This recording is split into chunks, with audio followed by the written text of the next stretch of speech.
Students, जैसे कि आपको मालूम है कि प्रीवियस लेक्चर में हमने अल्कली मेटल्स और अल्कलाइन अर्थ मेटल के बारे में डिस्कस किया था। आज हम डिस्कस करेंगे reactivities of alkali and alkaline earth metal. इसके दरमियान कंपैरिजन करेंगे कि हमारे पास अल्कली मेटल ज़्यादा रिएक्टिव है या अल्कलाइन अर्थ मेटल्स ज़्यादा रिएक्टिव है। अगर अल्कली मेटल ज़्यादा रिएक्टिव है तो क्यों ज़्यादा रिएक्टिव है, और अगर अल्कलाइन अर्थ मेटल ज़्यादा रिएक्टिव है तो इसका रीज़न हमारे पास क्या है। तो फर्स्ट ऑफ ऑल हमारे पास ये है कि अल्कली मेटल हमारे पास टेबल में जो ग्रुप 1 होता है उसको हम अल्कली मेटल्स कहते हैं, जैसे कि लिथियम है, सोडियम है, पोटाशियम है, रुबिडियम है वगैरह वगैरह। इसी तरह अल्कलाइन अर्थ मेटल्स कौन से मेटल होते हैं, पीरियोडिक टेबल में हमारे पास जो ग्रुप 2 होता है उसको हम अल्कलाइन अर्थ मेटल कहते हैं। और हमने ये भी रीज़न डिस्कस किया था कि अल्कली मेटल को हम अल्कली मेटल क्यों कहते हैं और अल्कलाइन अर्थ मेटल को हम अल्कलाइन अर्थ मेटल क्यों कहते हैं। ये हमने प्रीवियस लेक्चर में डिस्कस किया था। तो अभी हम सिर्फ ये डिस्कस करेंगे कि अल्कली मेटल ज़्यादा रिएक्टिव है या अल्कलाइन अर्थ मेटल ज़्यादा रिएक्टिव है। तो हम एक एलिमेंट उठा लेते हैं अल्कली से, और वो है हमारे पास, वो क्या है, वो लिथियम है। लिथियम, तो लिथियम बिलोंग करता है हमारे पास अल्कली मेटल से, और इसके इनर शेल में 2 इलेक्ट्रॉन होते हैं और लास्ट शेल में इसका 1 इलेक्ट्रॉन होता है। इनर शेल ये हमारे पास एक शेल हो गया और ये हमारे पास दूसरा शेल हो गया। पहले शेल में इसके 2 इलेक्ट्रॉन होते हैं और लास्ट शेल में इसका 1 इलेक्ट्रॉन होता है। इसी तरह हमारे पास सोडियम है, ये भी अल्कली मेटल से बिलोंग करता है। हमारे पास क्या है, हमारे पास सोडियम है। अब सोडियम पीरियड नंबर 3 से बिलोंग करता है, तो इसका मतलब क्या हुआ कि इसमें कितने शेल होंगे, 3 शेल होंगे। ये हमारे पास फर्स्ट शेल, ये हमारे पास सेकंड शेल, और ये हमारे पास क्या है, ये हमारे पास थर्ड शेल। तो फर्स्ट शेल में इसके 2 इलेक्ट्रॉन है, सेकंड शेल में इसके 8 इलेक्ट्रॉन है।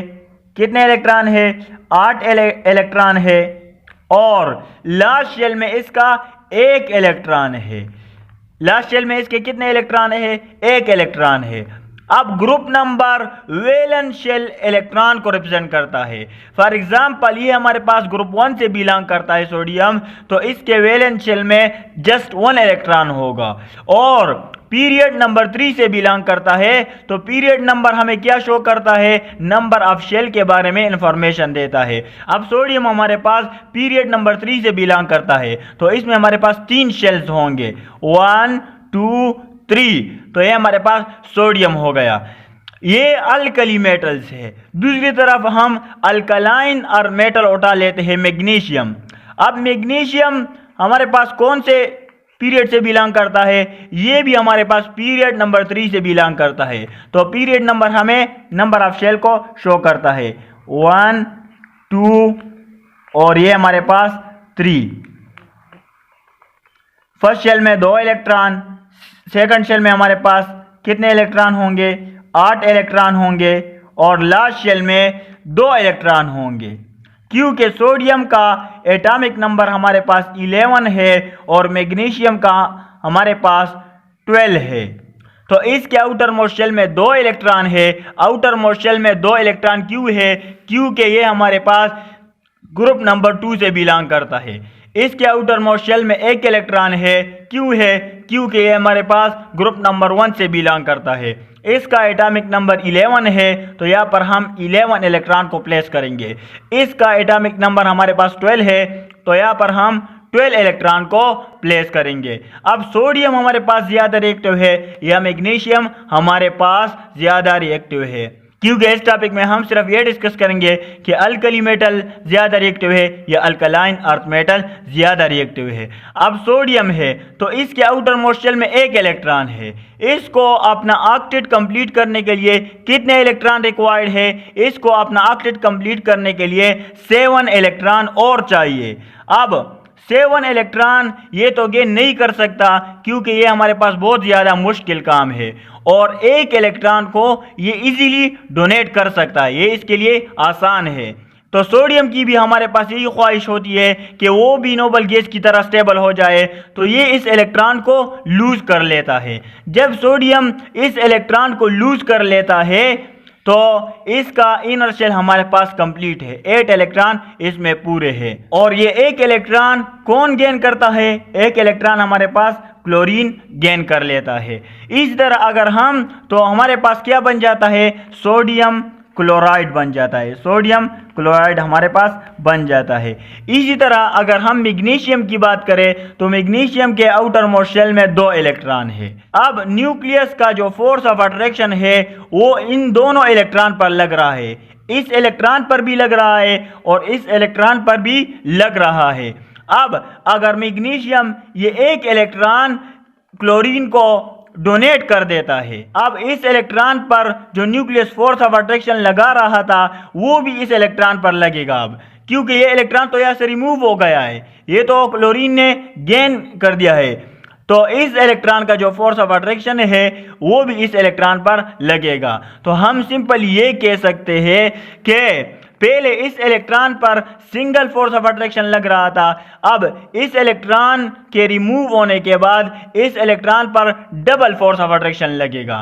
तो अब इस इलेक्ट्रॉन को यहाँ से रिमूव करना इतना ज़्यादा इजी काम नहीं है, क्योंकि इस इलेक्ट्रॉन को यहाँ से रिमूव करने के लिए हमें आयनाइजेशन एनर्जी ज़्यादा से ज़्यादा देनी होगी, तो तब हमारे पास ये इलेक्ट्रॉन यहाँ से रिमूव होगा। तो इसी वजह से हम ये कहते हैं कि यहाँ पर आयनाइजेशन एनर्जी कम लगेगी और यहाँ पर आयनाइजेशन एनर्जी ज़्यादा लगेगी। इसका रीज़न हमने ये बता दिया कि जब हमारे पास फर्स्ट इलेक्ट्रॉन यहाँ से रिमूव हो जाता है तो न्यूक्लियस का सारा फोर्स ऑफ अट्रैक्शन इस दूसरे इलेक्ट्रॉन पर लगेगा। तो पहले ये हमारे पास सिंगल था, ये फोर्स ऑफ अट्रैक्शन इस इलेक्ट्रॉन पर भी लग रहा था और इस इलेक्ट्रॉन पर भी लग रहा था, लेकिन चूंकि ये इलेक्ट्रॉन यहाँ से रिमूव हो गया तो अब इस इलेक्ट्रॉन का फोर्स ऑफ अट्रैक्शन भी इस पर लगेगा। तो इसी वजह से हम कहते हैं कि इस इलेक्ट्रॉन को यहाँ से रिमूव करने के लिए हमें डबल आयनाइजेशन एनर्जी देनी पड़ेगी, तब हमारे पास ये दूसरा इलेक्ट्रॉन भी ये क्लोरीन को डोनेट कर देता है और हमारे पास MgCl2 का कंपाउंड बन जाता है। तो इसका रीज़न क्या हुआ कि सोडियम हमारे पास इलेक्ट्रॉन को इजीली डोनेट करता है, तो इसी वजह से ये हमारे पास ज़्यादा रिएक्टिव है। और मैग्नीशियम एक इलेक्ट्रॉन को तो इजीली डोनेट कर लेता है, लेकिन जब ये दूसरा इलेक्ट्रॉन डोनेट करता है तो इसके लिए हमें ज़्यादा से ज़्यादा आयनाइजेशन एनर्जी सप्लाई करनी पड़ेगी, तब ये इलेक्ट्रॉन यहाँ से रिमूव होगा। तो इसी वजह से हम कहते हैं कि अल्कली मेटल हमारे पास ज़्यादा रिएक्टिव है as compare to alkaline earth metal. ये हमने एक एग्जांपल कंपेयर किया है, आप दूसरा तीसरा चौथा एग्जांपल भी इसके साथ कंपेयर कर सकते हैं और ये देख सकते हैं कि अल्कली मेटल हमारे पास ज़्यादा रिएक्टिव है या अल्कलाइन अर्थ मेटल हमारे पास ज़्यादा रिएक्टिव है। Okay, thanks.